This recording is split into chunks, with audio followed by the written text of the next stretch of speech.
Laugh when it sinks in. Written and read by Chinoko One. Pairing is Aziraphale Crowley from the TV show Good Omens, with tags for domestic fluff, accidental roommates, romantic fluff, self-worth issues, moving in together, making up your mind you deserve what makes you happy, accidental nesting, Aziraphale is a bowerbird, it was an accident, love confessions, and coming home. Summary. Crowley stopped them in their tracks, slipping his arm from Aziraphale's grasp to face him, hands on his shoulders. "Are you sure you're all right? Are you having, like, a midlife crisis or something now that heaven's cut you loose?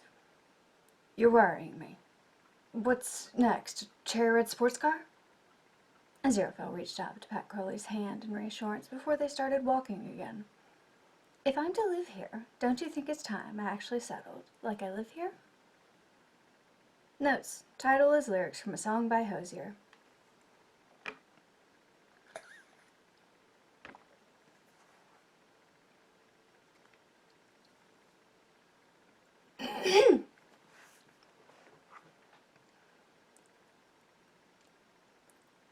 It's surprisingly easy to fall back into routine after the end of the world. Or what wasn't the end of the world, but had been intended as the end. Aziraphale ran his bookshop as eccentrically as ever.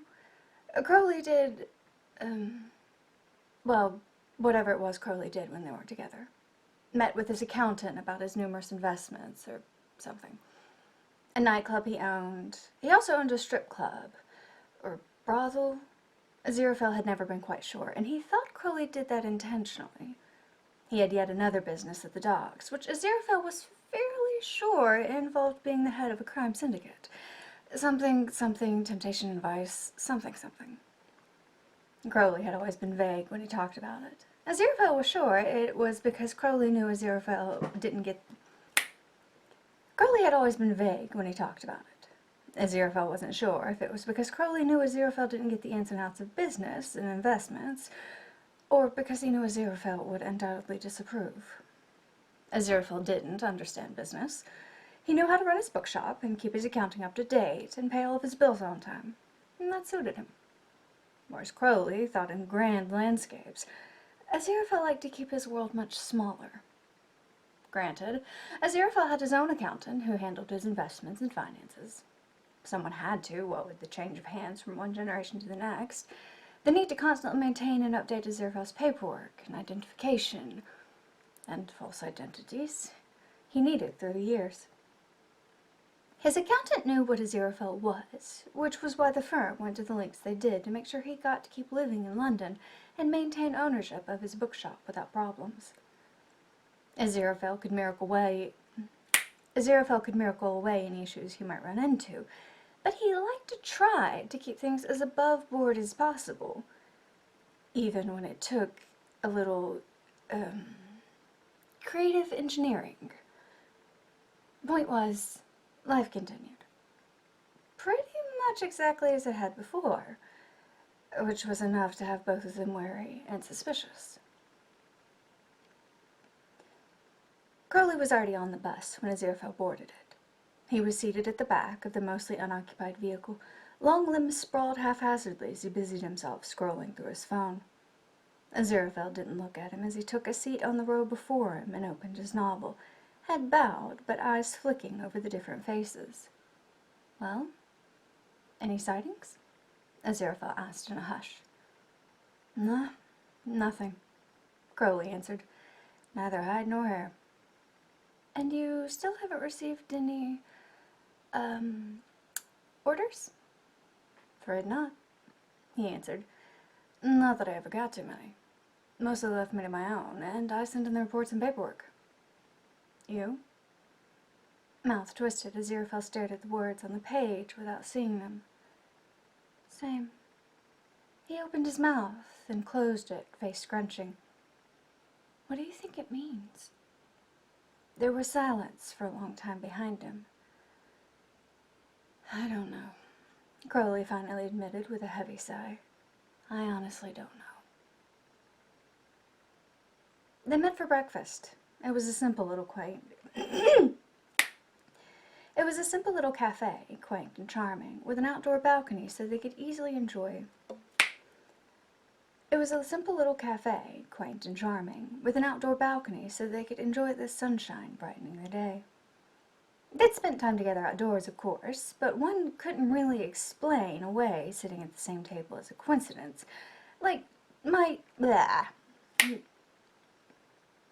But one couldn't really explain away sitting at the same table as a coincidence, like they might two strangers sharing a park bench or feeding the ducks. Mouth noises.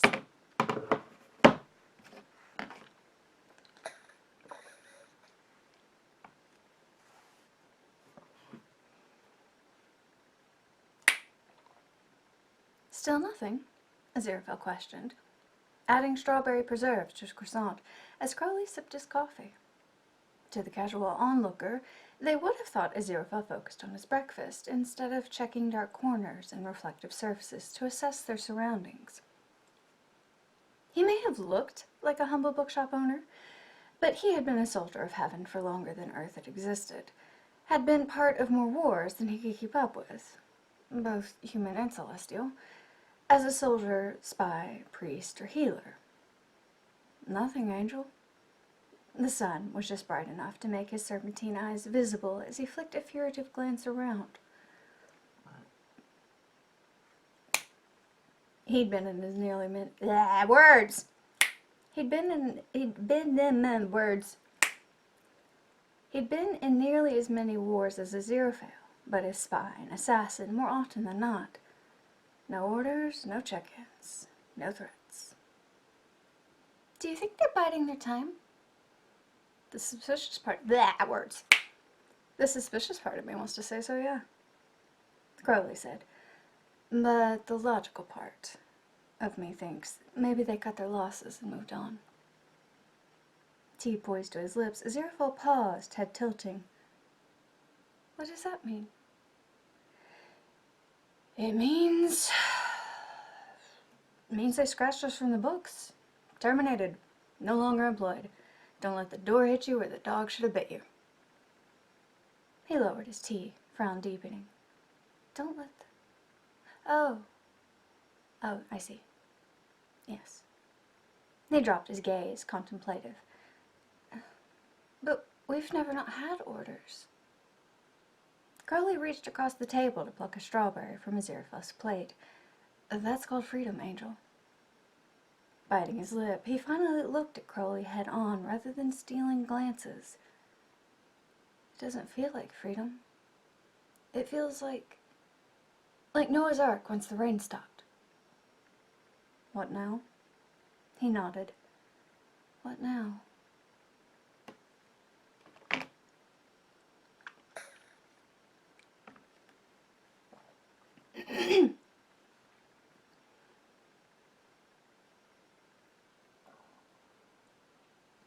Aziraphale bought out the shop next to his.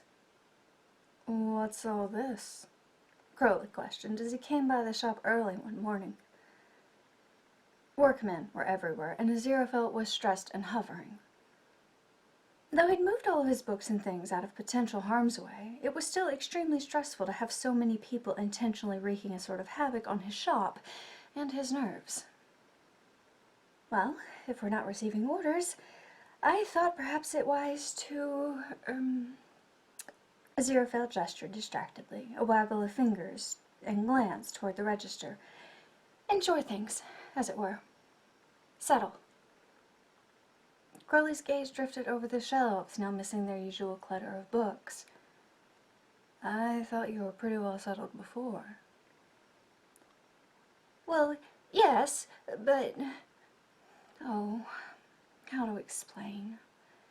Things were the same and yet so very different to the point it was quite unsettling. He'd had direction, orders. There had been a system he was part of, and he knew how it worked and what to expect, and now he didn't have any of it. He was adrift. Before I was assigned here, in London, in the shop, when the world got too big for me to wander on my own. Aziraphale turned and found Crowley watching him with that ever-intent expression Aziraphale had never felt worthy of being the focus of. And now... Now I live here, if that makes sense. It's my home. His blue eyes swung around to take in the contractors hard at work, tearing down walls to expand his bookshop. Creating a contingency plan now that I'll no longer be granted stipends and accommodations, well, that was just the logical step. Yes, but to sell your books, Angel. Crowley breathed, eyes pained behind his glasses as he shook his head. You don't have to do that. If it's about the money, I'll... No, I'm sure I can manage. He insisted, but I thought it best to adapt. You see? Crowley pulled back, mouth twisted, as he considered the shop and then Aziraphale again. If I tear down the walls and expand, I can move my collection to the second floor, but keep the ground floor as the bookshop proper. He rocked up onto his toes and back, forcing a smile as he wrung his hands. There's even going to be an area for coffee and pastries. They're on the far end. Some tables and chairs. It'll be welcoming. Crowley lowered his head to give him a flat look over the rim of his glasses. Angel, you hate having people in your shop. He watched the workers tear a hole in the wall, then back. You'd have to hire employees. Get computers and accounting software. You couldn't run it all on your own. Well, yes, I suppose it would be fair to say I disliked customers. But that was when they were trying to buy from my personal collection. That won't be an issue anymore. They'll be kept separate on the second floor. See? People can peruse them when they aren't. People can peruse them, but they aren't for sale and aren't to leave the second floor. That much will be very clear. He pointed to a sign clearly stating no food or drink beyond this point, as a person reached the curling stairs to the second level. Crowley was watching. Words. Crowley was watching him with a shuddered expression that made Aziraphale squirm. All this worrying probably wasn't a good look. All the uncertainty. Aziraphale wondered if Crowley thought the pressure might send him running back to heaven. He swallowed. This is my home, after all. Crowley looked at the workmen and said nothing.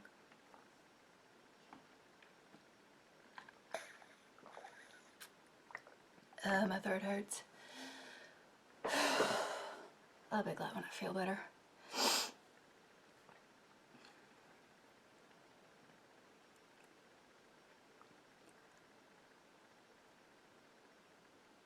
When they met at the park, they sat on far ends of the bench like they usually did, watching passers-by enjoy the warm weather. Aziraphale hated mouth noises.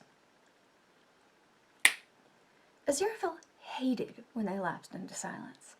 His brain was full of buzzing and noise and questions and worry. The expansion of his shop had been... That was adorable.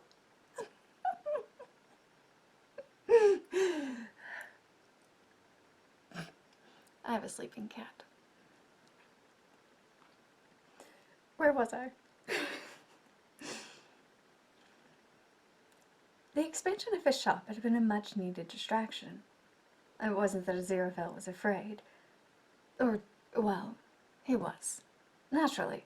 He had existed a certain way for thousands of years, had existed within particular confines, had acted per specific laws and understandings.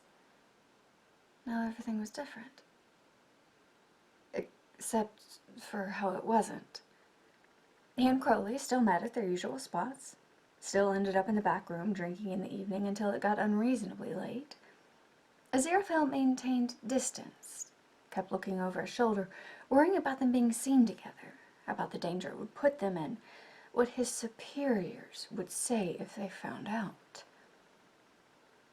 Only to remember he no longer had superiors to answer to. He was acting out of 6,000 years worth of habit. Only to remember, it didn't matter. They'd been together to stop the end of the world. Heaven and hell saw them together, saw them as traitors in league with each other. They'd already outed themselves. Perhaps not as friends, but certainly on the same side. Which meant no longer being afraid when they were out together. Or, well, the fear was slowly ebbing as time passed, and it seemed heaven and hell really had cut their losses and forgotten about them. Aziraphale pivoted on the bench, pushing with his legs so that he slid closer to Crowley.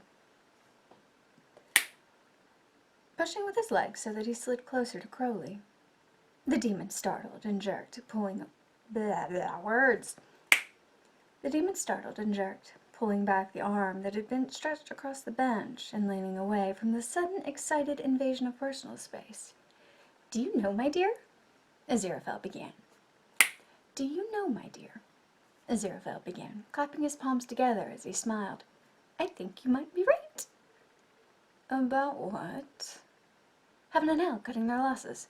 Scratching us from the books." Relaxing, Crowley settled into a seat and waved a hand.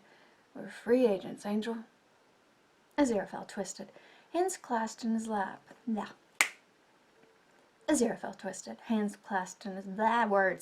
Clasped. I can say this word. Aziraphale twisted, hands clasped.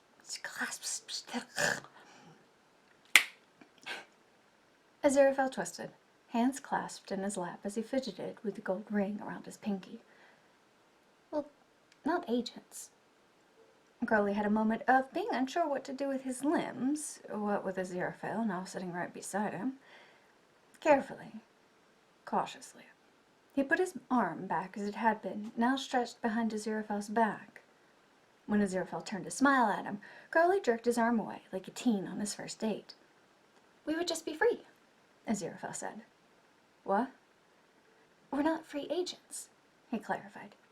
"We're just free to do as we like." "Oh. Whatever that may be. I suppose."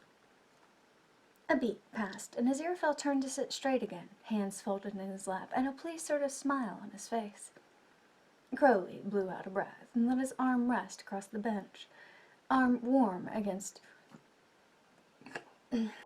Crowley blew out a breath and let his arm rest across the bench, warm against Aziraphale's back.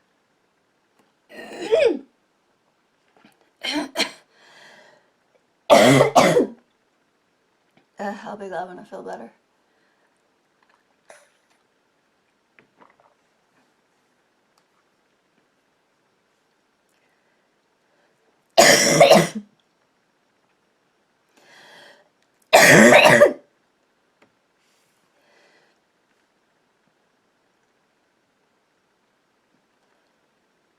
"I was thinking," Aziraphale began. It was a rather lazy afternoon. The earlier rainfall had most people still indoors as Crowley and Aziraphale meandered through the park. It wasn't Aziraphale's words that startled Crowley so much as the way he looped his arms through Crowley's as he'd said it. "About what?" Aziraphale leaned in close, holding up his other hand as he cast a conspiratorial eye around. "Now bear with me. Angel, if this is about practicing magic tricks for when we visit Adam..." "What? No, he's the Antichrist. He can think things into being, same as we can." Crowley looked down at their looped arms before squinting. "Then what are you up to?" "I was thinking of redecorating." Was the remodel not enough? Angel, are you sure you're all right?" Aziraphale rolled his eyes. "Not the shop, Crowley. My flat." "Oh." He patted Crowley's arm with his free hand. "Which is why I thought of you. You know more about, aesthetic? Don't strain yourself, Angel. So that you might have a better idea of what to do with this space." Crowley squinted at him, mouth twisted. "I think you're giving me too much credit." Also, how detailed are we talking? I don't think I've ever even been in your flat. You're very particular about how yours looks, Aziraphale countered. And you've seen my flat. No. I pick you up in the bookshop or we drink away the evening in the back, but I've never been upstairs.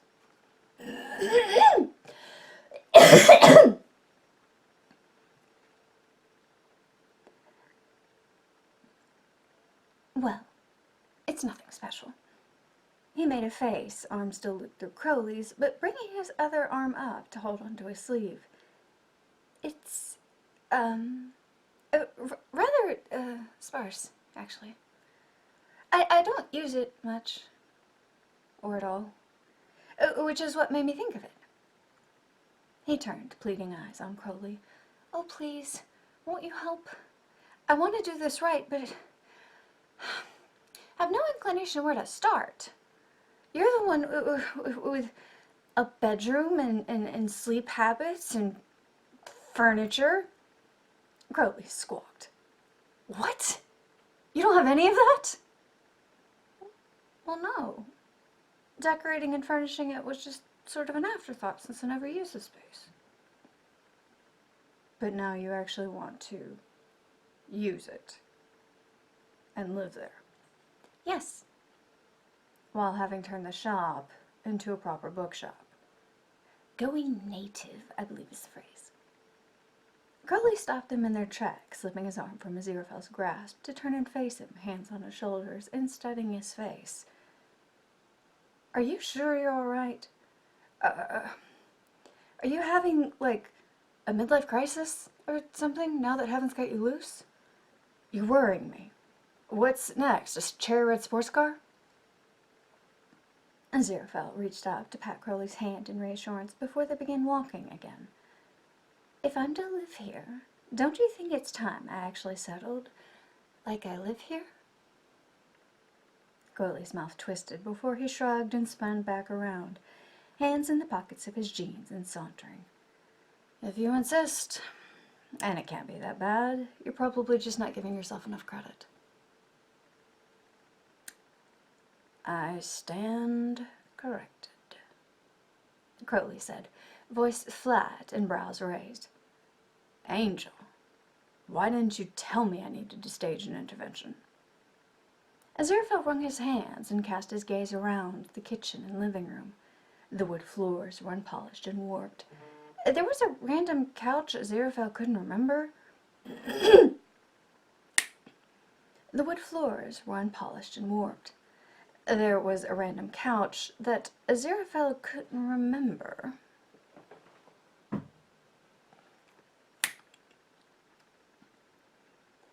There was a random couch Aziraphale couldn't remember, and it had clearly become the home of rats, or something. The plaster was cracked, the windows coated and opaque. Aziraphale winced and stole a glance at Crowley. The demon was staring at him, with a look that demanded explanations. Good ones. I did say I don't use it. Aziraphale hedged. Aziraphale hedged. Who could? Crowley raked his Who could? Crowley raked his hands through his hair. This looks like someone's attic. If you weren't going to live in it, then why not use it for storage? Because it's a flat. No, Angel, it's not. His boots echoed on the floorboards, pausing when one of them creaked under his weight. His gaze fell and became a scowl.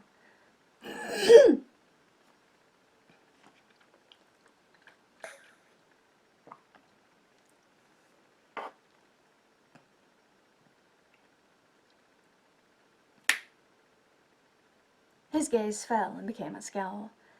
I don't suppose Adam thought to fix things like structural damage when he restored your bookshop. Angel, he sighed, head rolling around as he threw out his hands. You've had this shop for 200 years. I am aware I have been somewhat negligent. Crowley wagged a finger at him. No somewhat about it. This is absurd. This is... This is going to be from a ground up This is going to be from the ground up job, Aziraphale. Not just paint and moving around some furniture. It would be easier to just come live with me. Okay. He spun, fingers in his hair and scratching his scalp. We'll get you some magazines, educate you on styles and color palettes and furniture. Okay. Take a look at the blueprints. Crowley faltered, like his brain had just caught up to what he'd heard.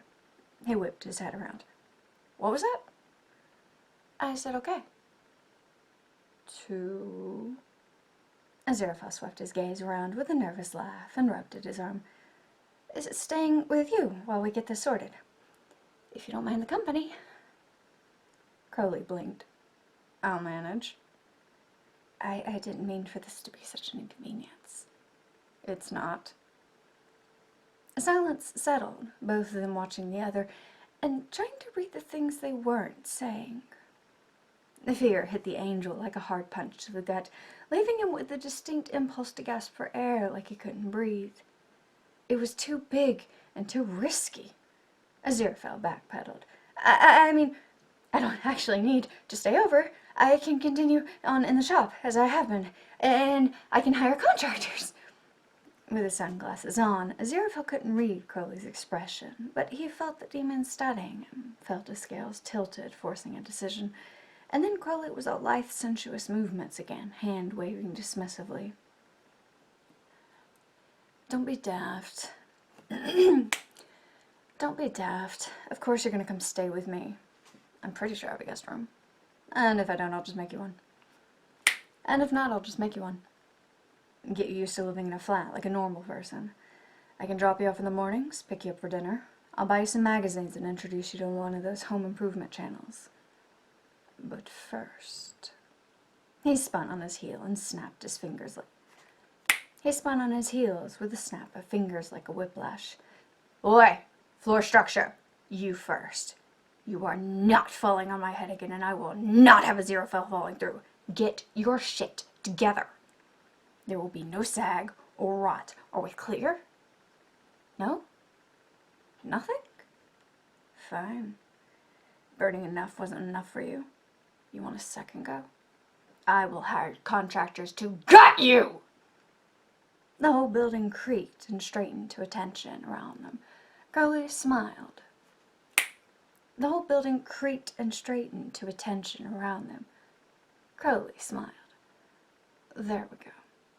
Much better. Roof, you too. Good.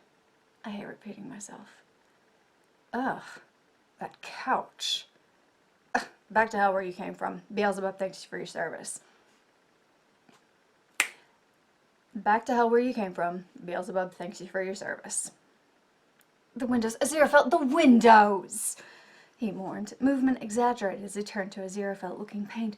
They might as well be boarded up. There's no natural light at all. Why are you bullying my flat? And who are you to talk of light? You practically live in a cave. Aziraphale protested as the room exploded with light as the grime vanished away and the windows expanded in size. Aesthetic, Angel. And you're going to be living there too until we get this sorted. Honestly, Aziraphale, so much potential. Wasted. All this time you could have had, I don't know, all the things I thought you already had. Nice things. Reading nooks and bubble baths and fuzzy slippers. Fuzzy? Crowley was snapping his fingers. Alright, next. Proper wood floors, polished and shined up. Too light. Too dark. No. No. Yes. That'll do. Alright, walls, don't make me threaten you like I did the floor. Shape up. No cracks, no cobwebs, and I mean through the whole flat. Do not make me walk room for room. Do not make me walk room to room. Good. Now, give me some color. Less color. We are going for warm and inviting, not watered or wine red. Better. Better. There. Next. Fireplace. Straighten up. clean up. How about a mantle? Make it white. Walls, how about some trim to match? Touch more sophisticated than that. There we go. Blessed heaven. Is that meant to be the kitchen? Suppose it was 2 centuries ago. Nope, to hell with you two. We'll get cabinets and appliances later. What's another basic? He murmured, rubbing his chin as he looked around. Ah! Replace all the wiring. No electrical fires. No electrical fires. I want smoke detectors. Give me sprinklers throughout the whole building. Fix the plumbing, too. Do you think I am playing games? What else? Central air. Ceiling fans. There we go. He turned. Let's see. Did I miss something? Structure, floors, ceiling, windows, walls, wiring, plumbing, and air. Okay. He clapped his hands together. Now we have a starting point. The blueprints will be at my flat once we get there. The blueprints. The blueprints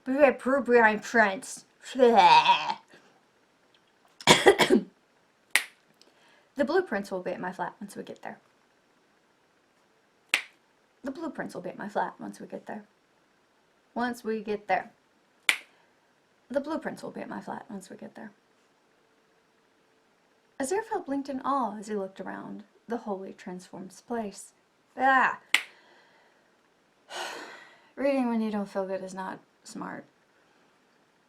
Aziraphale blinked in awe as he looked around at the wholly transformed space. Crowley was by the fireplace, running an appreciative hand over the mantle and murmuring praise. It could have been his imagination. I bet Aziraphale thought the apartment might be sparkling. I think you've traumatized the poor thing, Aziraphale confessed, feeling both guilty and oddly impressed by the transformation. Not yet, I haven't, Crowley threatened. He turned, hands in his pockets, as he swaggered toward the door. Angel, how do you feel about Thai food for dinner? We'll get it to go and eat at my place. I'll get you started on some magazines.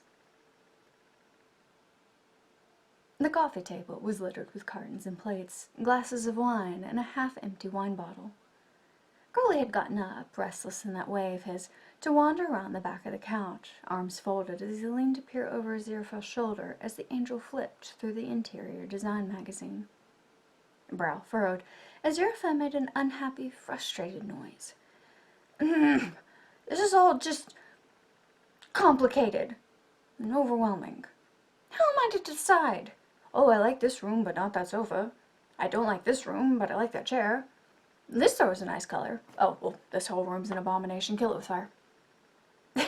Precisely like that, Angel.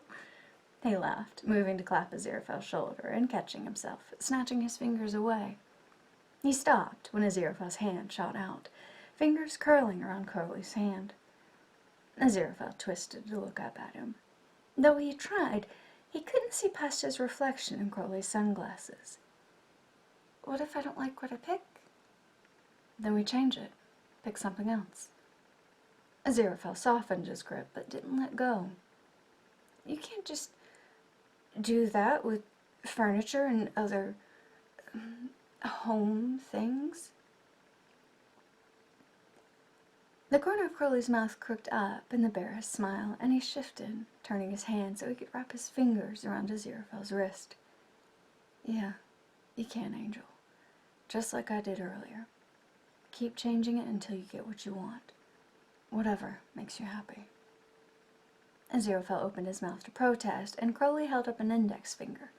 And, as a form of payment for goods, we'll pass around a few extra miracles. Sound fair? Aziraphale wondered if Crowley could feel his heart's rapid thrumming through the pulse point of his wrist. Maybe it was the wine and good food. Perhaps it was this strange intimacy of being in Crowley's flat as a guest. Maybe it was the charged intimacy of the moment, their voices low, like someone might overhear. There had been a shift between them since the knot end.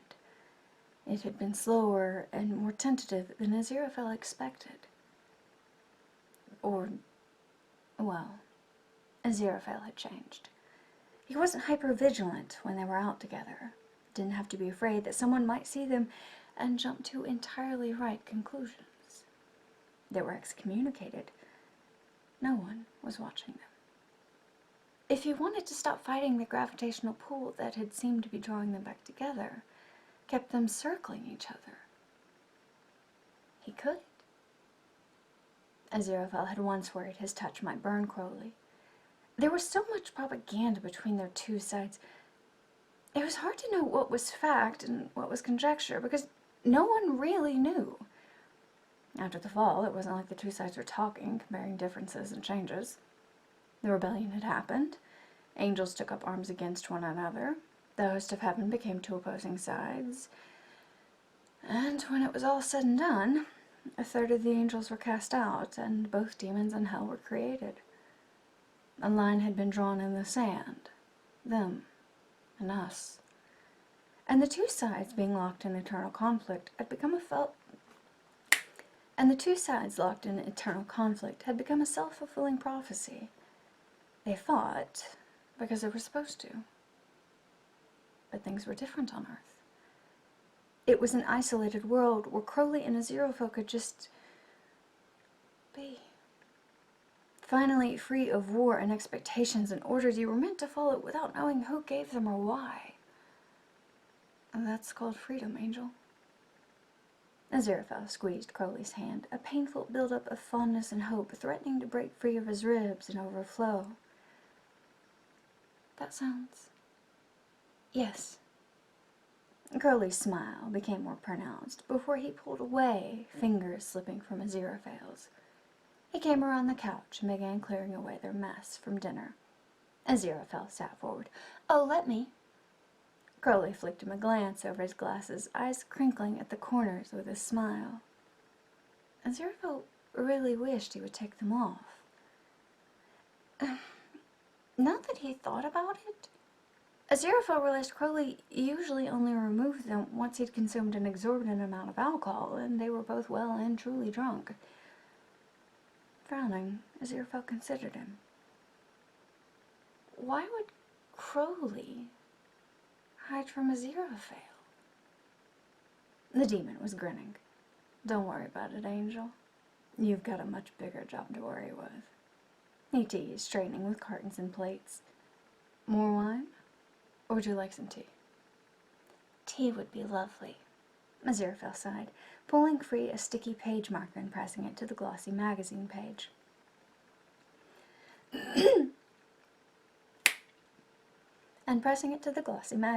Before making a notation of it in the notebook Crowley had given him.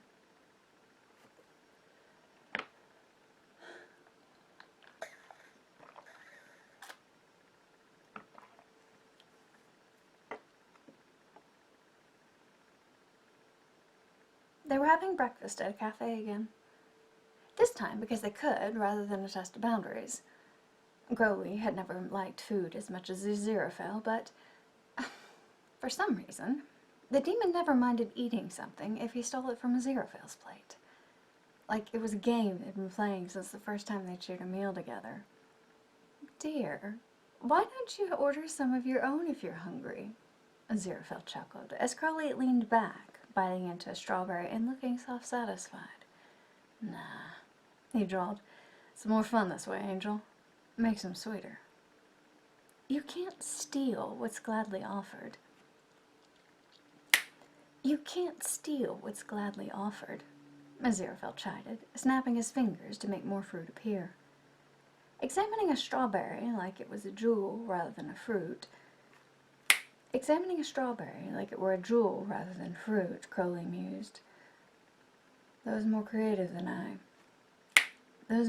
and poetic than I would make reference to hearts in love at this point. You never give yourself the credit you deserve.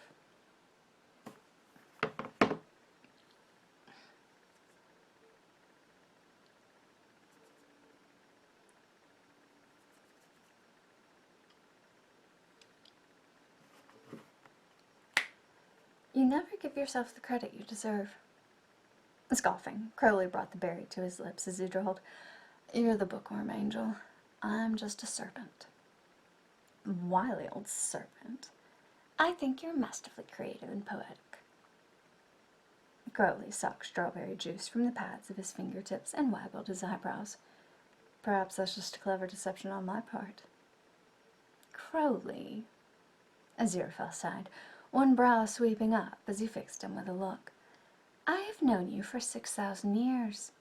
I have it on good authority. I know you fairly well. You are brave and clever and loyal and kind, and you are brilliant.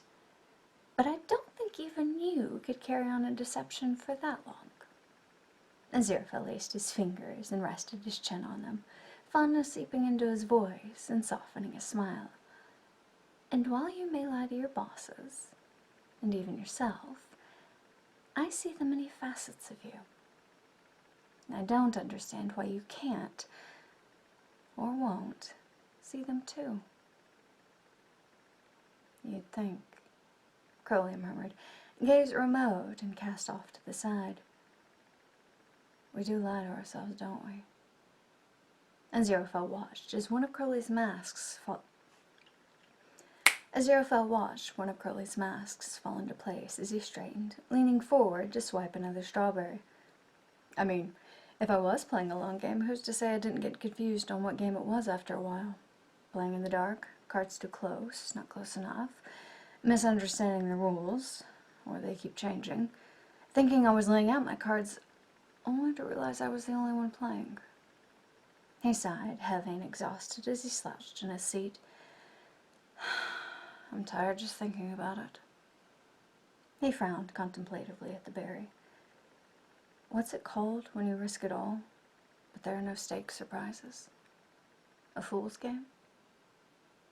Stomach twisting, Aziraphale reached across the table, the tips of his fingers brushing Crowley's hand. The demon startled and looked at him. Aziraphale seemed to be making him do that a lot lately. Worriedly, Aziraphale studied Crowley's face. I didn't mean to say anything to upset you. You do yourself a disservice, but I didn't mean to imply. I don't think you've ever played a long game with me. A smile pulling at Crowley's mouth.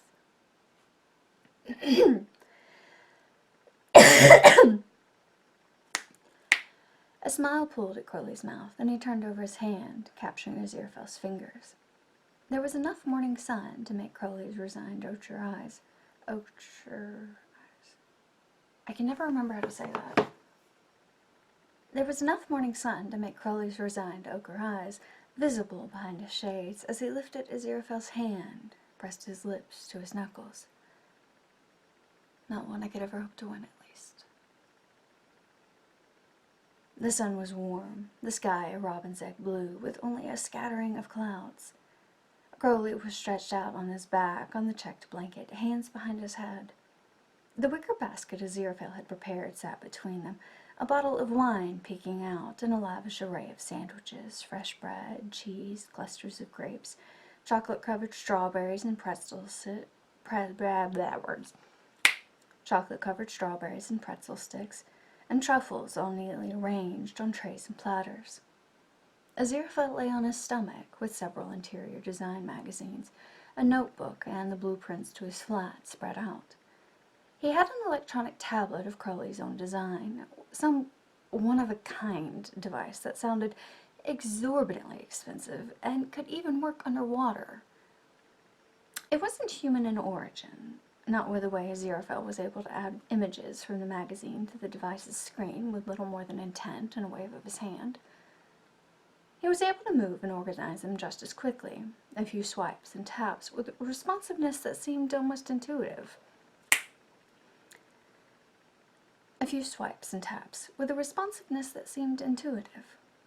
The angel would have been more suspicious were it not very... God, I'm tired.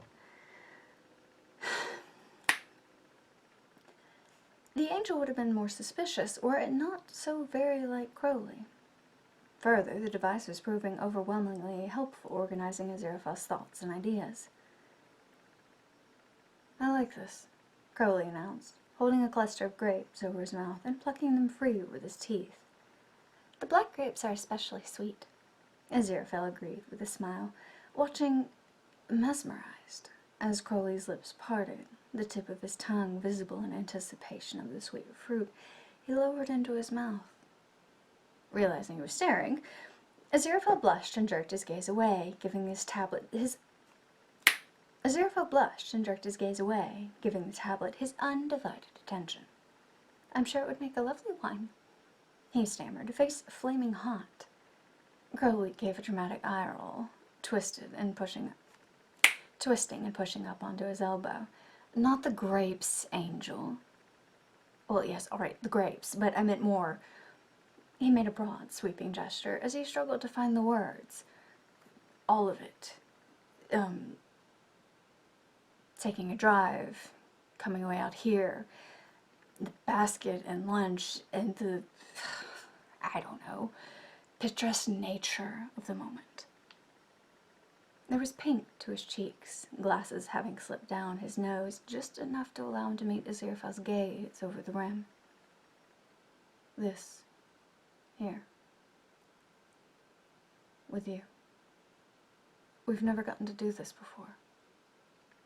A decades-old memory, the two of them in Crowley's car, voices soft in the charged space, the moment too monumental and dangerous. All the things Aziraphale hadn't known how to deal with, truths and feelings overwhelming him, the knowledge he was committing treason, that he would do it again if it was for Crowley. And oh, that was dangerous. So very dangerous. Both of them had committed treason. To ensure they could commit more treason. Together. They should have walked away. They both should have. It would have been the smart decision, the safe one. Instead, they dug themselves deeper. It was perhaps then that Aziraphale realized their arrangement went far beyond just a mutually beneficial collaboration. They were actively deceiving their superiors and defying their respective sides to choose each other. When Aziraphale had realized what he was doing and why, that he would do it again, would do something even more dangerous and reckless were it for Crowley, it had terrified him. Now here they were, and they didn't have sides to worry about anymore. "We can now," Aziraphale heard himself say. A blush, hot and prickly, spread over his face, and he turned his head away, lashes fluttering as he stammered, I mean, if you want to, of course. There's no one watching us, I mean. No, pretense or arrangement. We could just, we don't have to hide anymore," Crowley said. Aziraphale lowered his gaze, fiddling with the corner of the page in the magazine, rolling and unrolling it until it curled, feeling Crowley's eyes on him like a weight that forced the breath from his lungs and made it hard to think. He swallowed hard, like he had too moist cake stuck in his throat. "We're free to do as we like, whatever that may be." Crowley's eyes narrowed, lips pursed for a long moment. Aziraphale was ready to burst from the desire to squirm under the weight of Crowley's gaze. Aziraphale was ready to burst from the desire to squirm under the weight of Crowley's gaze when the demon finally spoke. "Angel, what if I tore down the walls?" Aziraphale blurted. Crowley blinked, head tilted. "What?" Chancing a glance before he let his gaze skitter away, Aziraphale gestured toward the blueprints. "The walls, like I did in the shop. Expand the flat. It's rather small, as it is now. It would give us more room to work with." With a slow blink, Crowley dragged his... With a slow blink...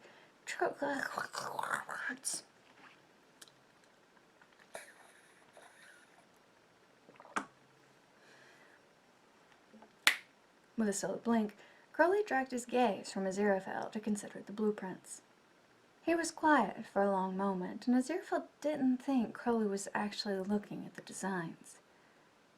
Aziraphale thought Crowley seemed to be internally debating with himself, from whatever he'd been about to say, before he let it go with a sigh. Aziraphale wanted to apologize. Tell him to say whatever he'd been about to. Instead, he bit back words same as Crowley was doing, shifted his focus to the blueprints with more attention than it required. Crowley tapped the page.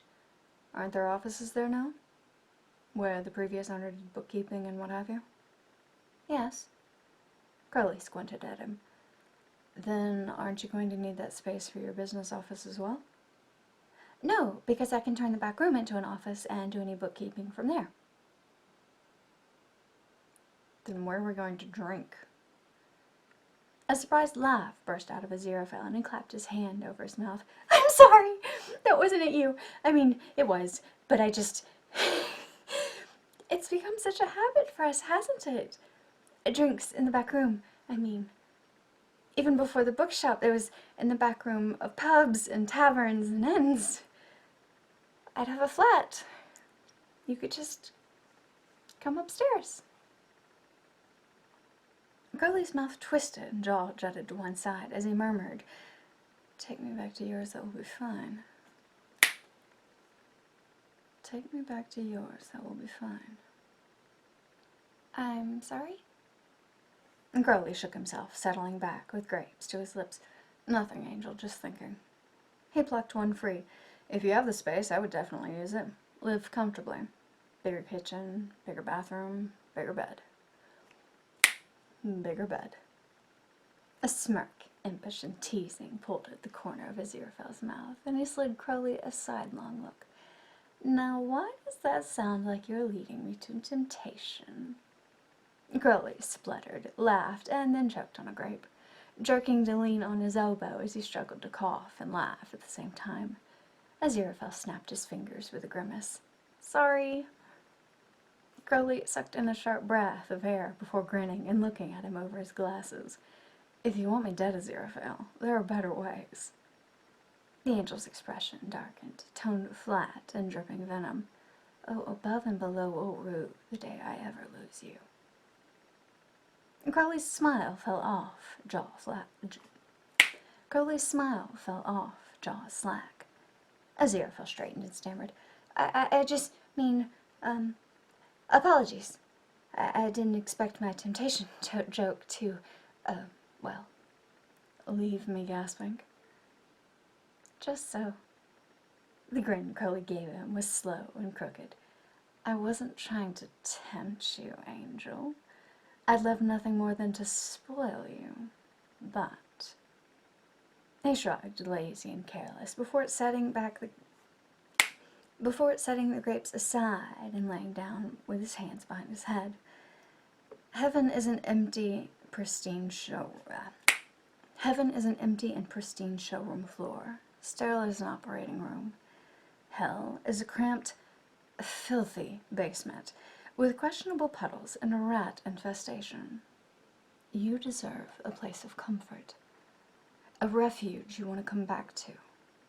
He turned his head. Isn't that why they call it home? Opening his mouth, Aziraphale faltered, torn between two different lines of thought.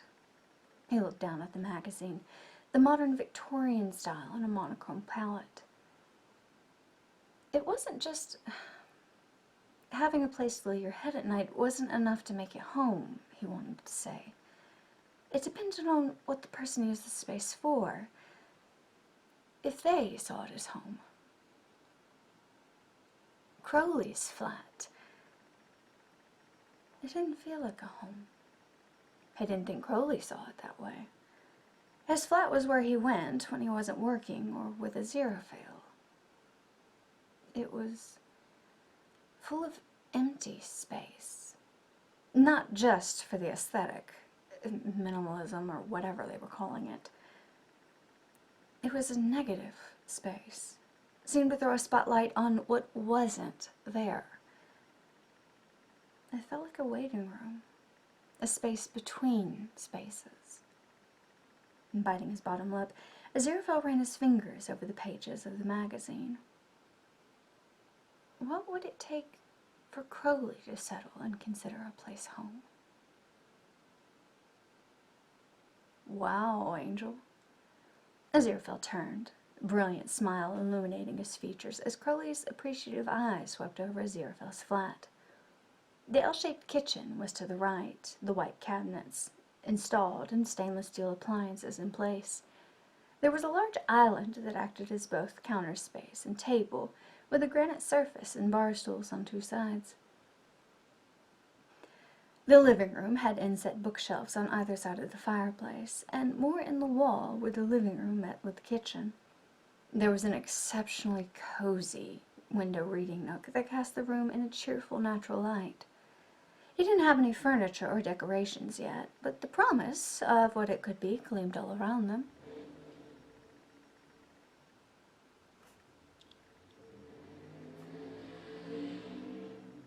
My guy, if your dick is that small, you need to be in therapy.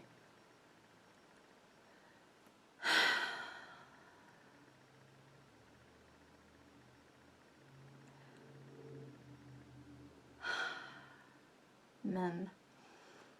Anyways, where was I at?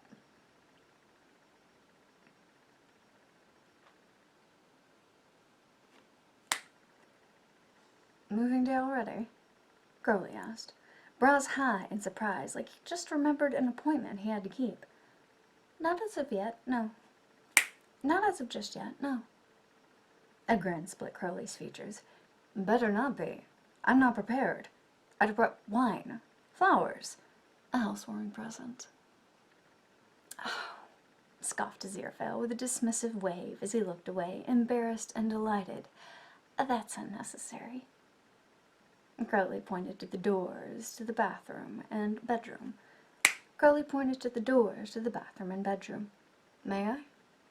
Aziraphale grinned wide, nearly bursting with giddy happiness as he gestured. Please?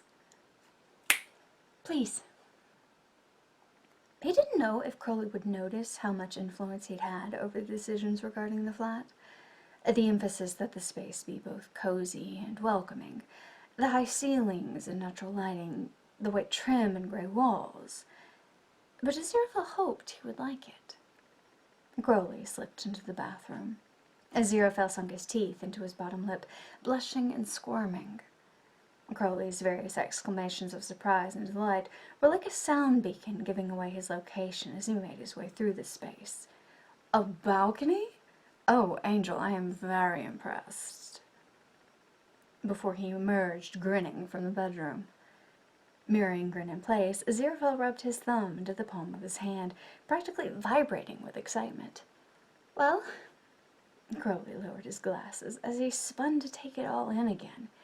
It's fantastic, he enthused. This calls for celebration. What do you say? Dinner? Anywhere you like. My treat. Oh, I couldn't. Don't play coy, Angel, he teased. Aziraphale's hands fluttered uselessly, trying to emphasize the lack of furniture and decorations. But I'm not even moved in. Rolling his eyes, Crowley ushered him toward the door, hands on Aziraphale's shoulders and lips near his ear. And when you do, I'll bring over wine and we can celebrate properly.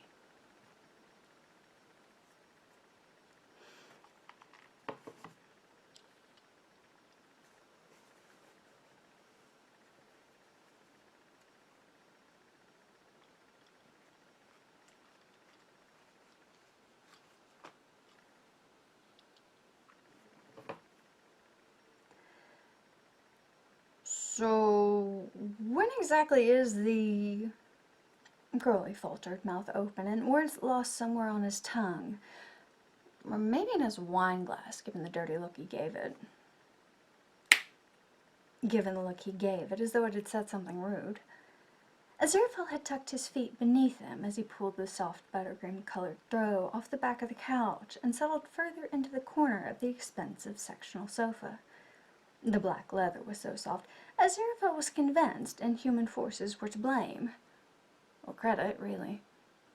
He wasn't necessarily cold. Angels didn't get cold. But he did find it homey and comforting in ways he wasn't sure how to articulate. He wasn't sure unnecessary comforts could be explained. Once settled, with a wine glass in hand, Aziraphale realized Crowley had never finished his line of thought. He looked at the demon, head tilted and brows raised in curious encouragement. Crowley was staring at him, expression pensive.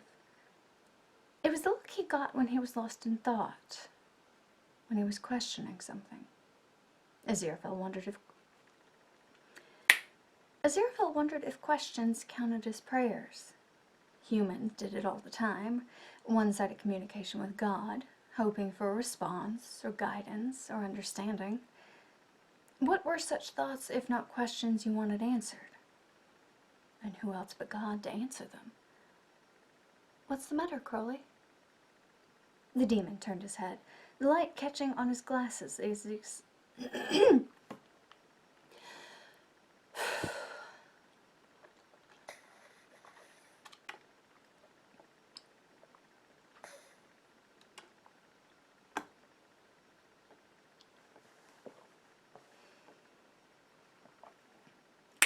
The demon turned his head, the light catching on his glasses, as he explorers.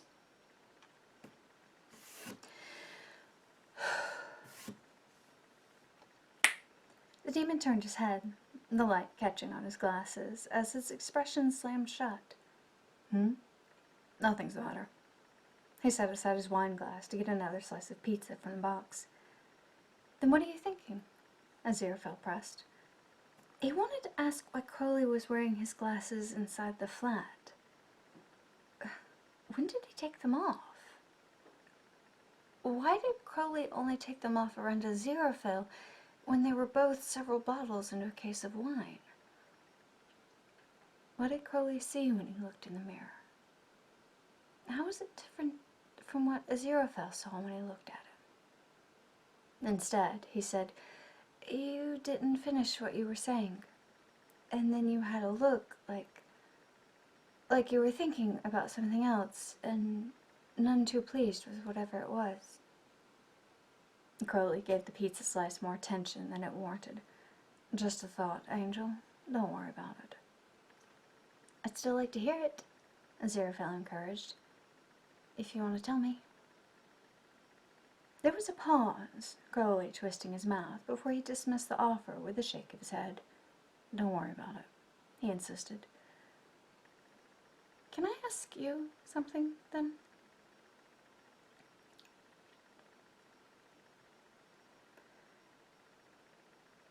Crowley spread his arms with a temptatious smile. I'm an open book. Aziraphale chuckled and sipped his wine. You are a riddle wrapped in a mystery inside an enigma and dressed in finely tailored clothes. Crowley's smile became a grin. Come on, Angel. We've known each other too long for me to be anything of the sort. He waggled his head. I suppose one might think that. Books always portray immortality as a curse. Everything becomes triflingly dull and predictable. Crowley let his head fall back with a heaved sigh. Save me from edgelords and dark romanticism. Straightening, he jabbed a finger in the air. Now that is boring and predictable. My point is, no matter how long we've known each other, I would never dare think I know you. Crowley frowned, and Aziraphale continued. I mean, you and I were never supposed to be friends. We didn't even admit to it, we just had the arrangement. It's only since we both settled in London that you and I became more social with one another. But I never know what you're going to do next, much less what you're thinking.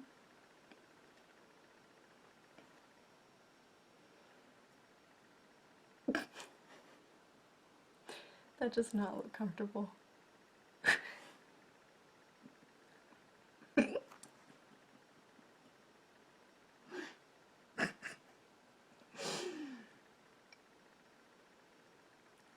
Serious face.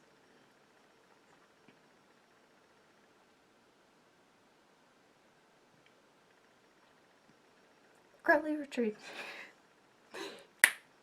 Crowley retrieved his wine glass, contemplating it. Sometimes I think we've been here too long, he admitted. That's not to say I regret it or dislike it. I like it, obviously. But I think if it was just me, then yeah, I can see how it would get lonely and miserable. He wet his bottom lip, all attention focused on the glass and his elegant... mouth noises!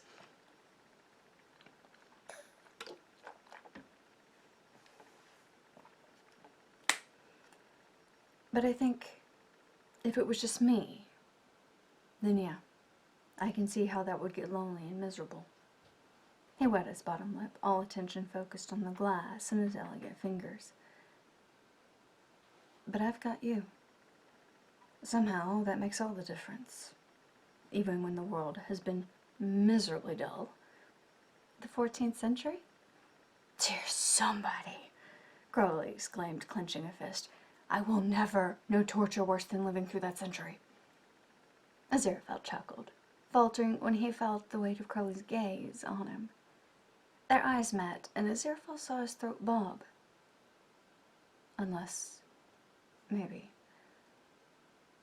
were I expected to go through any of it without you?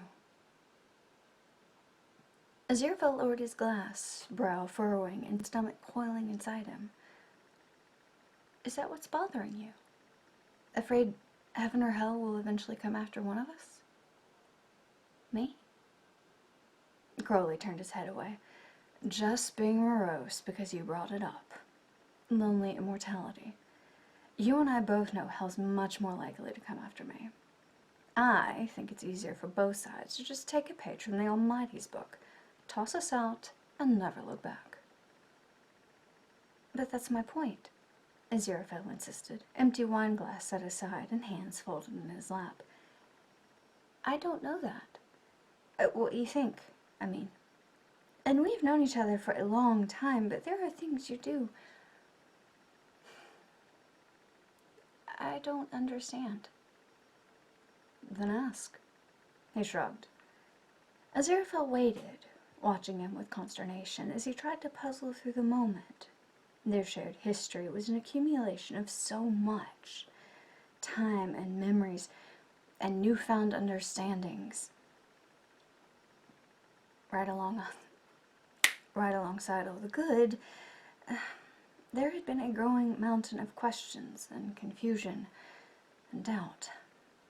They could live for all of eternity, and Aziraphale would never claim to know Crowley. Aziraphale honestly couldn't say no himself. He'd spent millennia lying and in denial out of fear. What lies did Crowley tell himself? Why don't you take your glasses off when it's only you and I? It was less obvious, but Crowley's posture went bowstring taut, the breath he didn't need catching in his lungs. Aziraphale shook his head and watched him. Humans, they startle easily, and maybe not so much in this era. So I can understand why you wear the glasses in public, as well as being part of your, aesthetic. But I've never understood why you started wearing them around me. When we first met, and in the years afterwards, you never wore them. They didn't exist yet, he answered, voice a hoarse whisper. Aziraphale's mouth twisted into an unhappy, frustrated line. He tried to find the words, in any language, to express what he meant so as to be understood. Mortal forms were so limited.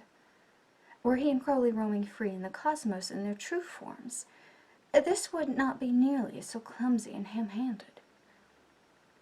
But you've no need to hide from me, is what I'm saying.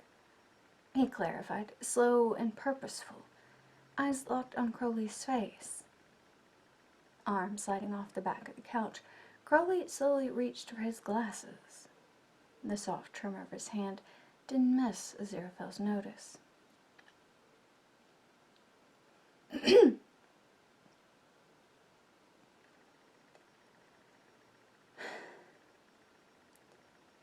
Crowley's eyes were closed when he removed the shades. Even when he opened them, he kept them lowered, hiding his eyes as he set his sunglasses on the table. It felt symbolic and fragile and monumentally significant. But Aziraphale couldn't help wondering where he'd gone wrong to ever make Crowley think he needed to hide. When Crowley sat back, eyes still lowered, he worried his fingers in his lap, thumbnail strumming against another nail in a soft, repeated click. The silence settled heavily over them, uncomfortable as wearing wet clothes, and seconds dripped by, and seconds passed like the drip, drip, drip of water on the floor. Throat bobbing, Crowley rolled his shoulder and tilted his chin up, all brave defiance and challenge and bravado Aziraphale knew so well, as he leaned back into the leather of the couch.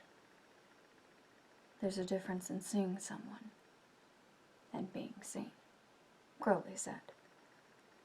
His eyes were startling. They were striking and brilliant and other. And the fear in them broke Aziraphale's heart. Crowley. He wanted to do something completely irrational.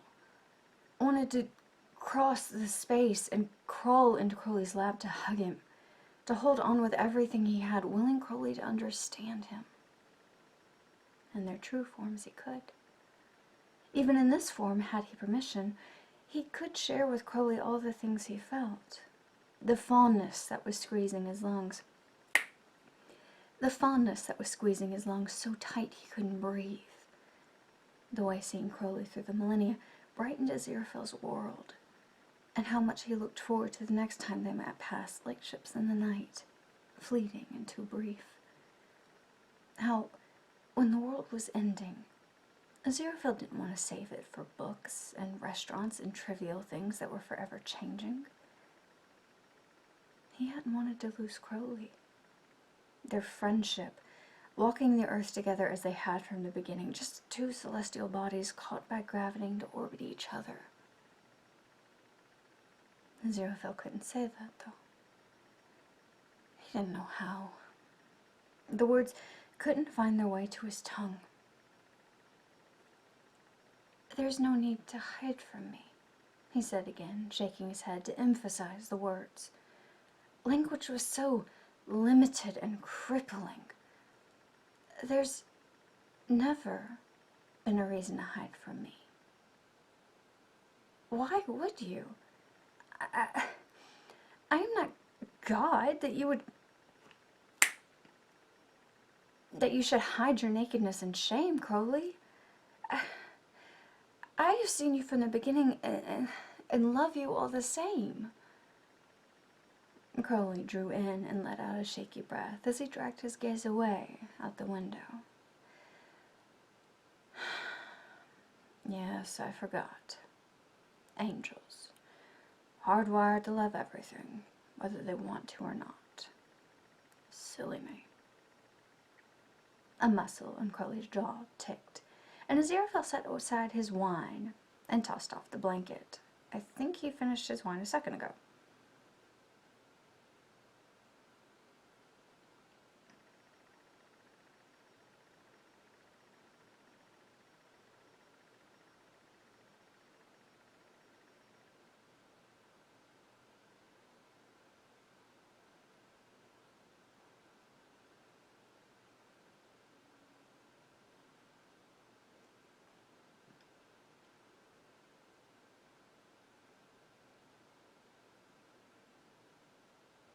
Okay, he did.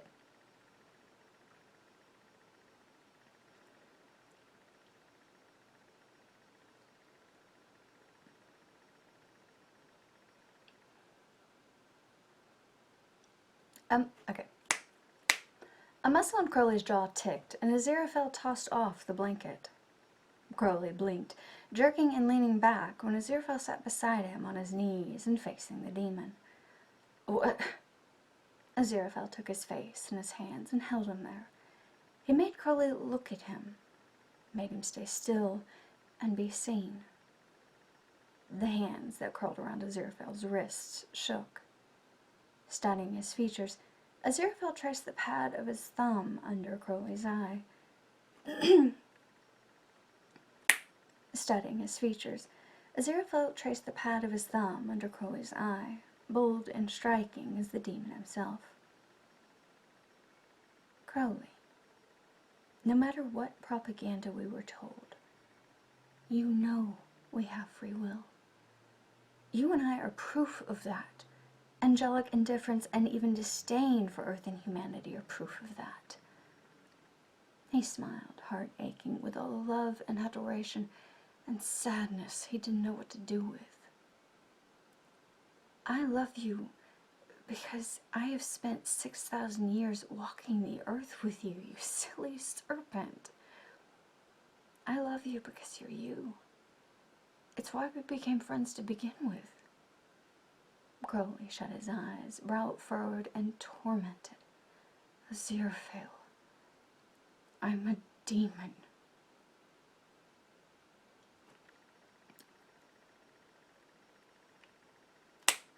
Aziraphale, I'm a demon.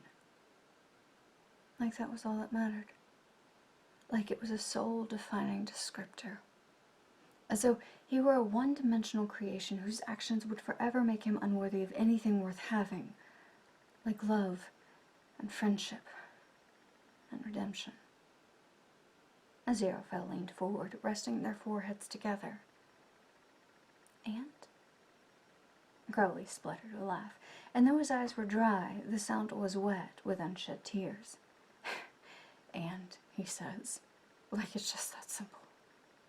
It is that simple, Aziraphale insisted, lifting his head to look at him.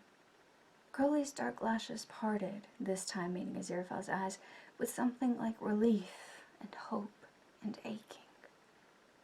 Crowley, you're my best friend, as you are, all of you. I want to be the person you run to, not the person you hide from, okay? Throat clicking on a swallow, Crowley gave a small nod, and Aziraphale's smile widened.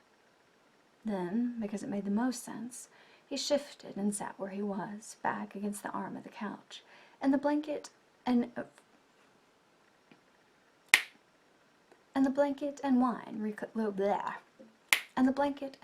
relocating with a snap of fingers. Now, Aziraphale began, what were you saying earlier that you never finished? Twisting so that they were facing one another, Crowley drew in a deep breath, trying to steady himself. Oh heaven, what was it?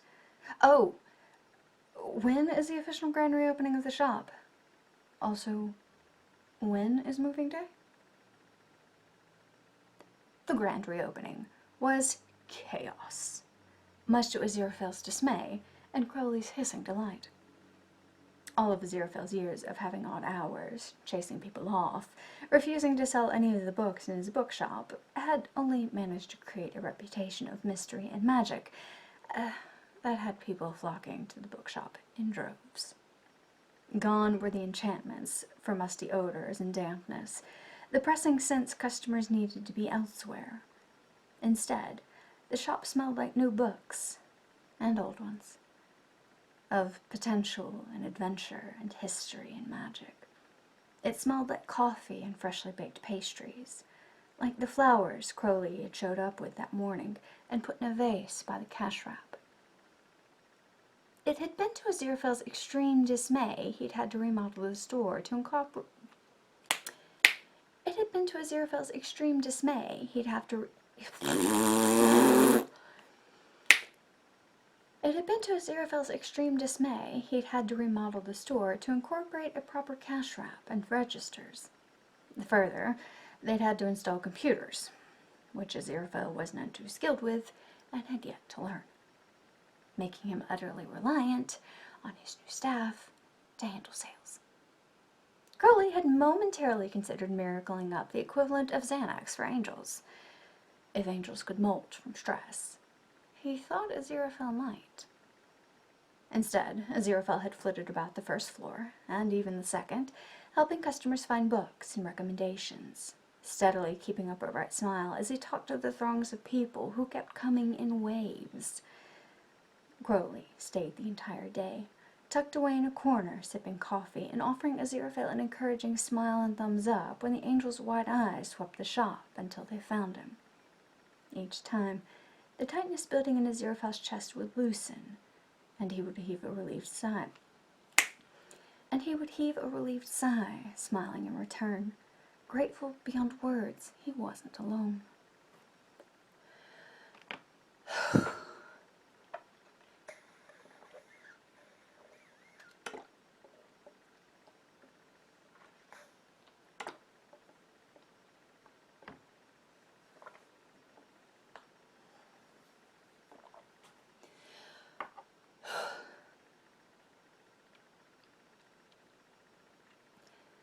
Angel, Crowley insisted as he followed Aziraphale up the stairs to the flat. We really don't have to do this now. Why wouldn't we?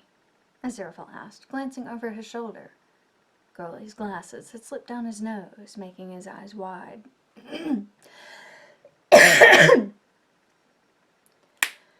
Crowley's glasses had slipped down his nose, making his wide eyes visible, his brows raised to his hairline as he waxed... His brows raised to his hairline as he waved behind them with his free hand. A wine bottle and box of chocolates were held in his other arm. Because you just finished your grand opening? Because you just finished your grand opening and must be exhausted? I am fairly sure most of London made an appearance. Anathema even brought Adam and them. I think it's the 4 of them that are referred to as them, Aziraphale commented, searching through his pockets for the keys. Crowley watched him, head angled. So many things had changed recently. Being excommunicated after the not end of the world, Aziraphale deciding to settle down and make London his home instead of a base of operations, the remodeling of the shop, Aziraphale moving in with Crowley during all the renovations. Even the angel's wardrobe had changed. Aziraphale was still dressed in a three-piece suit, but it was modern and impeccable. And that morning, when Crowley had showed up before the official opening to congratulate Aziraphale, his mouth fell open when he'd seen the angel, both in surprise and how well he looked in the new suit, before stammering and handing over the bouquet of flowers. Pushing his glasses up and rolling his eyes, Crowley said, "Not the point, Angel. I'm just saying, you must be worn out. We can go back home and you can rest. I'll run you a hot bath. You can soak and relax with a glass of wine. I can see the progress another time when you haven't been on your feet all day talking to thousands of people, parading through your store and buying books. It's a lot, and a lot of change." Sliding the key into the lock, Aziraphale turned his head to give him a tired smile. "I would prefer to do this now," he insisted. He insisted softly, opening the door just enough and stepping to the side in wordless invitation. Mouth twisted, Crowley considered him for a long moment before clicking his tongue and relenting, stepping past him. "As you wish, Angel." Crowley only got about 3 steps into the flat before staggering to a halt. Aziraphale hung back, bottom lip caught between his teeth as he shifted, worrying and twisting his hands and fingers. The flat was finished. The kitchen was an open L shape with a large island and bar stools, white cabinets and warm granite countertops. There were different plants set around to offer a pop of color. Ivy tucked into the corner, succulents along the window frame, lavender in a square pot in the middle of the island. The living room was open and airy, even with it dark outside the bay window and reading nook. The walls were the soft neutral color Crowley initially picked, with the trim fireplace mantel and inset bookshelves in white. The bookshelves were on either side of the fireplace and filled with books and more house plants. Wall sconces gave the room a soft glow.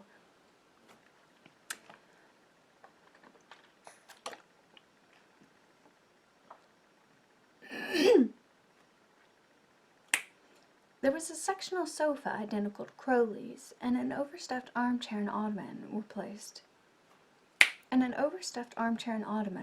near the bookcases. A familiar buttercream throw blanket was draped over the back of the chair. There was even a very modern and very slim flat screen mounted on the wall above the fireplace. Crowley turned, glasses slipping down his nose to reveal wide, blinking eyes. "It's finished," he said, voice flat with shock and surprise, like his brain couldn't compute any response more complicated than stating the obvious. Aziraphale grinned and nodded, coming forward to take the wine and chocolate from Crowley before he dropped them. "It is indeed." Aziraphale was warm down to his core as Crowley reached to remove his glasses, faltered, and then slowly pulled them off, tucking them into his pocket. His serpentine eyes were wide, brows raised, and forehead wrinkled, as he huffed out a laugh, complicated by the contradictory emotions it seemed to contain. Disbelief and happiness, yes, but something that also seemed sad, disappointed. Aziraphale frowned, tilting his head in confusion. Congratulations," Crowley blurted, shaking himself from his stupor. "It looks amazing." With a sharp snap, a flat square in wrapping paper and ribbons appeared leaning against one of the bar stools. "I got you a housewarming present." Biting hard on his bottom lip, Aziraphale blushed. "You didn't have to," he demurred. "You're why this was possible to begin with." "Nonsense," Crowley said, waving away the comment before moving to the kitchen and searching through the cabinets for wine glasses. "This calls for celebration." "You haven't seen the rest of it," Aziraphale pointed out. Crowley looked at him over his shoulder, one brow swept high, and hands raised to cabinet doors. "Want me to see the rest of it first?" "Please."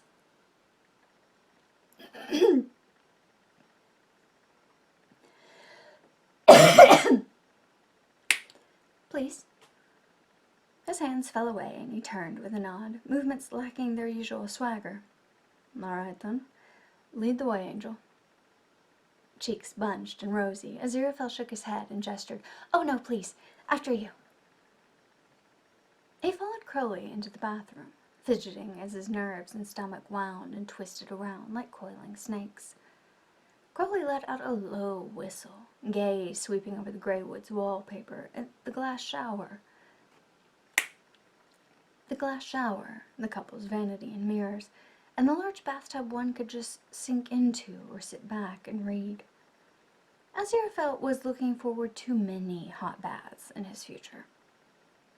"Angel, this is slick," Crowley said, voice low and impressed.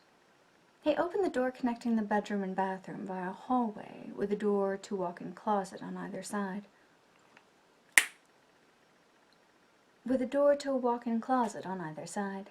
They made Crowley laugh, turning to give Aziraphale a wink over his shoulder.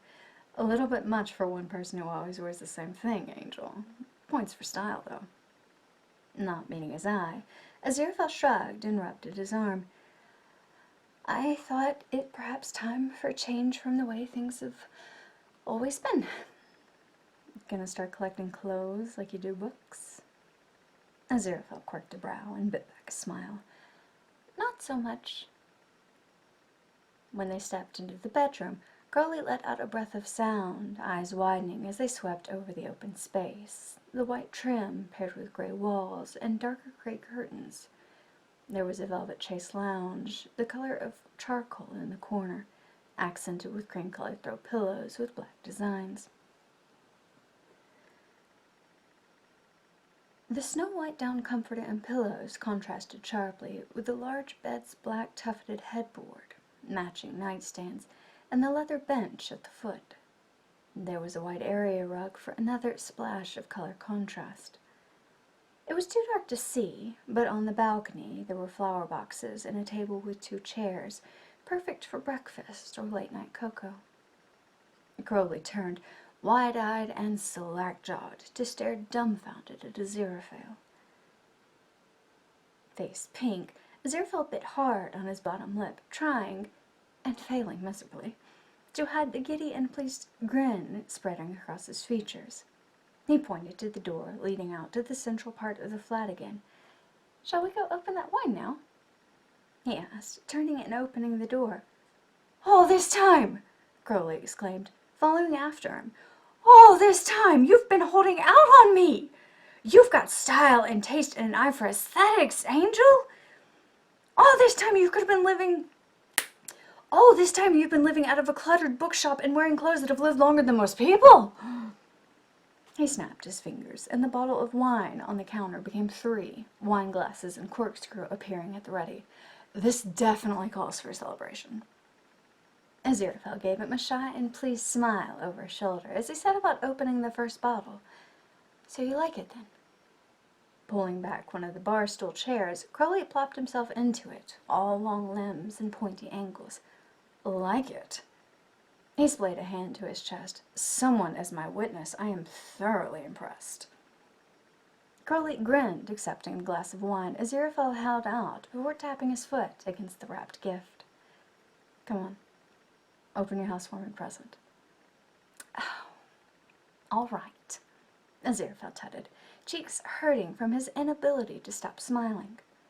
He bent, lifting the gift with utmost care, setting it on the chair Crowley pulled out for him. Now it was the demon grinning cheekily and looking pleased with himself.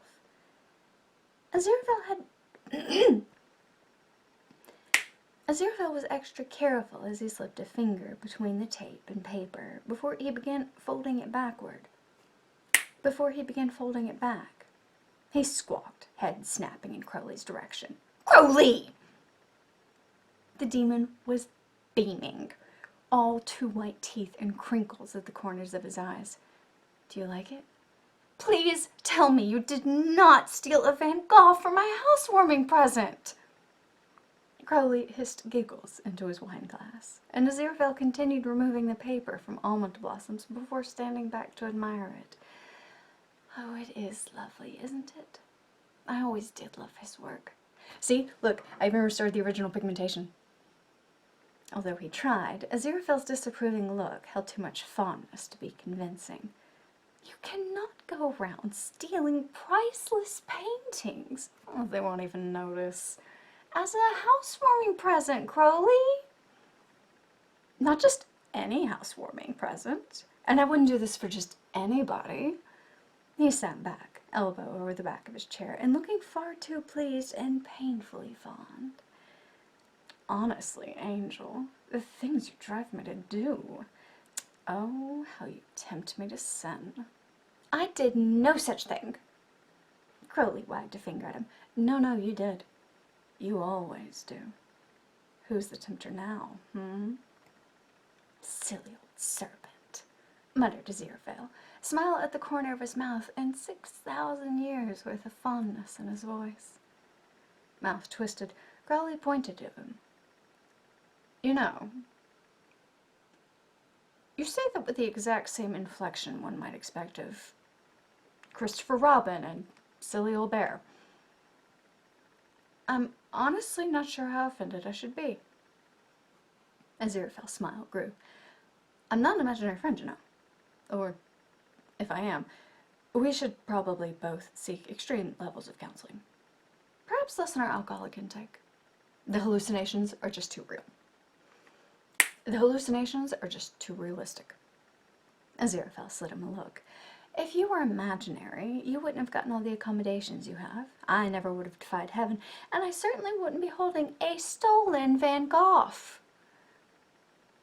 Though he protested, his gaze swept around, trying to decide where best to display it.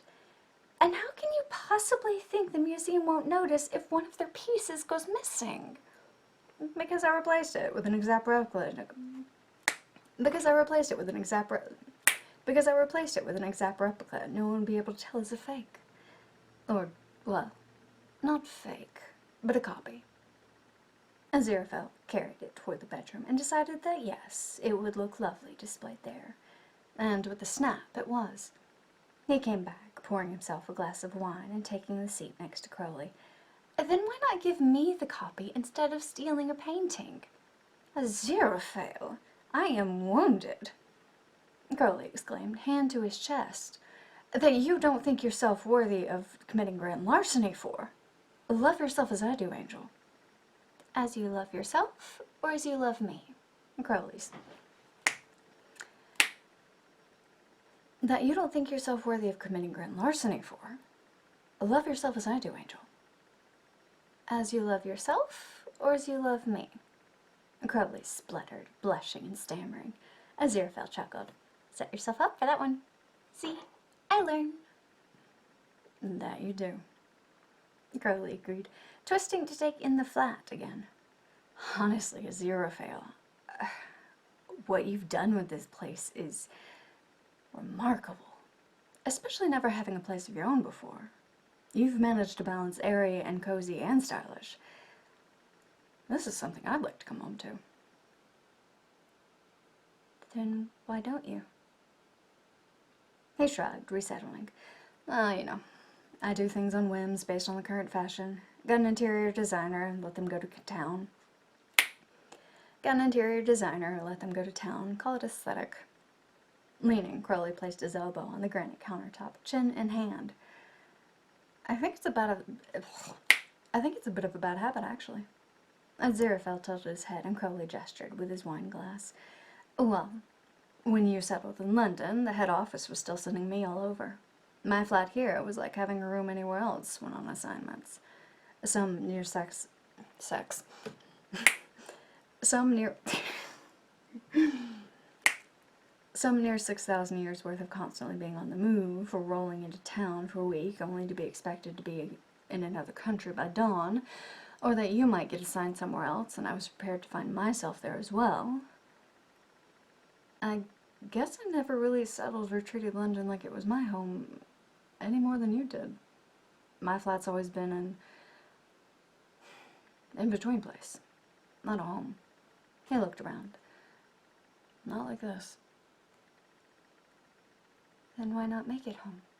Aziraphale asked again. Crowley twisted his mouth, forehead wrinkling. Well,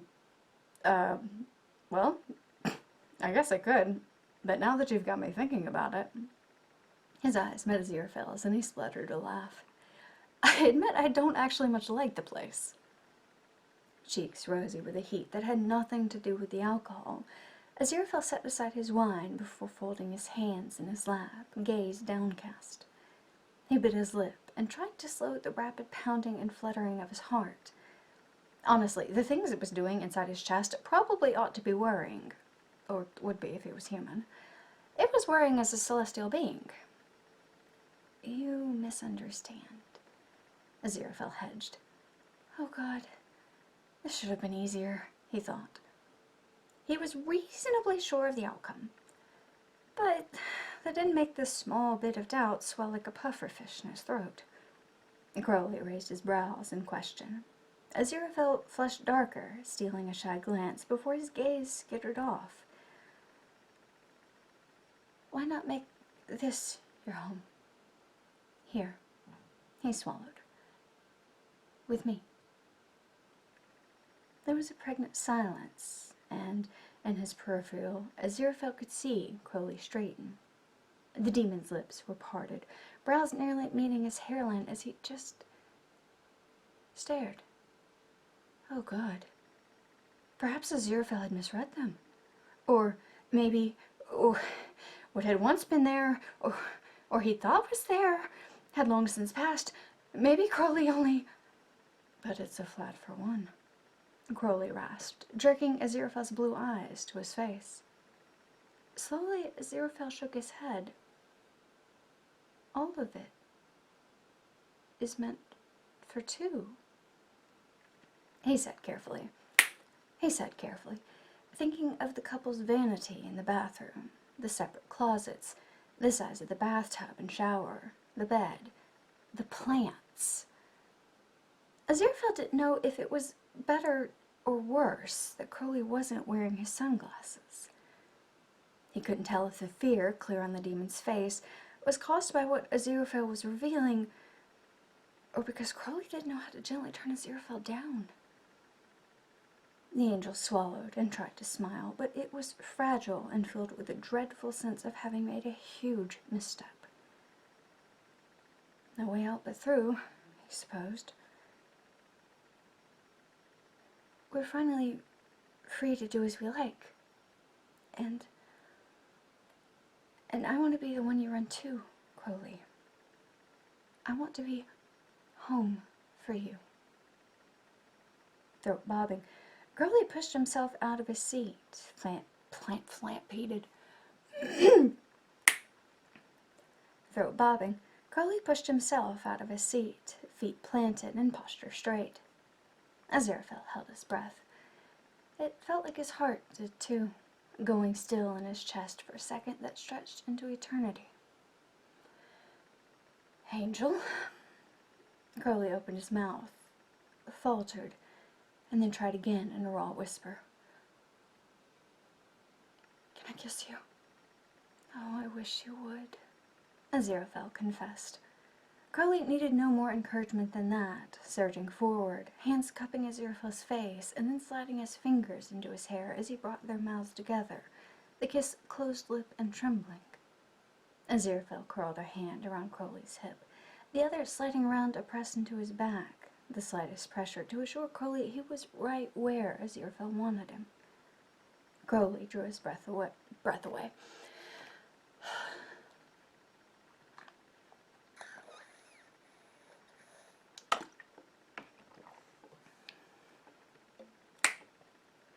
Crowley drew his mouth away, millimeters between them, and panting like he'd run to Aziraphale. This is what you've been trying to say. This whole time. And I couldn't hear you. Crowley either didn't need a response or wasn't expecting one, because then they were kissing again. This time open-mouthed and a little desperate. Aziraphale could feel Crowley shaking, like he might fall apart. Like this very act might be enough to break him, send him shattering into pieces at Aziraphale's feet. Lifetimes. Centuries. Millennia. They had lived through countless moments of electrifying tension, both of them balanced on a wire and wanting to push boundaries, all too aware of the puppet strings holding them in place, the collar choking them, the sharp edge of a knife pressed to the other's throat. Now they were kissing and laughing against each other's mouths, breathy, punched-out sounds that were all celebration and relief and freedom after more than 6,000 years of holding their breath and keeping their distance. I love you, Crowley rasped. I love you. He dropped his head with a derisive shake, and there was a smile to his words. I have since you told me you gave away your bloody sword. Did I ever tell you I lied to God about that? Aziraphale asked, a giggle in his voice and dancing in his eyes. Another laugh, happier and accompanied by a grin, bubbled out of Crowley. Of course you did. Of course you did. He chuckled and shook his head helplessly. I stole a painting, but you lied to God. Oh, Angel, what am I going to do with you? I don't know, Aziraphale admitted, smile sweet. But we have the time to find out. And a place to call home in the meantime. And a place to call home in the... mouth noises.